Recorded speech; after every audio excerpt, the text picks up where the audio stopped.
Hello everyone. Yesterday and today, the Catholic Church has been rejoicing at the white smoke that came billowing from the chimney high above St. Peter's Square, when the cardinals in the Sistine Chapel on the fourth ballot of the conclave of 2025 elected an American to become the 267th Bishop of Rome. In life, his name has been Robert Francis Prevost, born in Chicago in 1955, but from here on out he will be Pope Leo XIV. In our wildest imagination, I don't think we could have guessed that God the Holy Spirit was going to choose an American to lead the Catholic Church. But this particular American brings a lot to the table. Pope Leo XIV wasn't just a priest, he is part of a religious order, and some people don't understand the difference. And so I'm going to go into that a little bit before I offer some thoughts on where I think Leo is going to take the church. I'm what's called a diocesan priest, a secular diocesan priest. I was ordained by a diocesan bishop for service in a local diocese. Religious order priests like the Augustinians of Leo XIV, or the Franciscans, or the Jesuits, such as Pope Francis, our late Holy Father, belonged to, they do not belong to a geographical diocese. They are ordained for service of a religious community.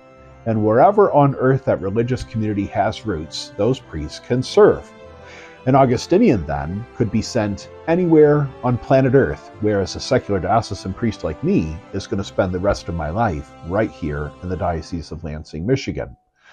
The Augustinians were really a collection of various religious communities of hermits that came together under one rule in the 4th century.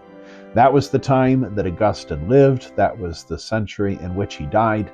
And after that, many people looked to his rule of life, the statutes that he believed one should live by in order to be a good Christian on earth and become a saint in heaven. And they were persuaded that's what they wanted to give their lives to. And so they became the canons regular. No saint is going to name a religious order after himself. St. Francis founded the orders of Friars Minor, not the Franciscans. And Augustine did not found this community at all. It is simply based on his charisms, which focus mainly around study. And that is why it's very fitting that Leo XIV, before he was a bishop and a cardinal and an archbishop and now our pope, was a teacher.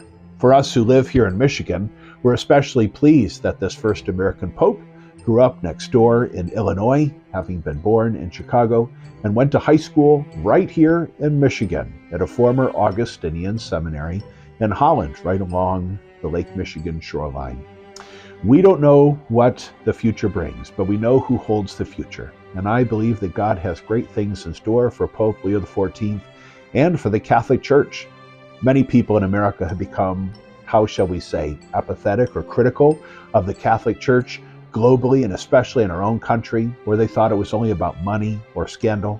But now that we can lay claim to the papacy, I think it means that the Catholic Church in America is going to experience a resurgence of interest, but also greater ties with the universal church. And that's really what Catholic means. It's all of us working together, striving for heaven and holiness by means of humility. And in that, I believe that Leo, like his predecessor, will excel in love for the care of the least among us, caring for the poor, and showing us how we are all our brother's keeper. Pope Leo, we wish you well. We hope you'll come and visit your native America soon, and we look forward to making our own pilgrimage to Rome to come see you in your new home. God bless you.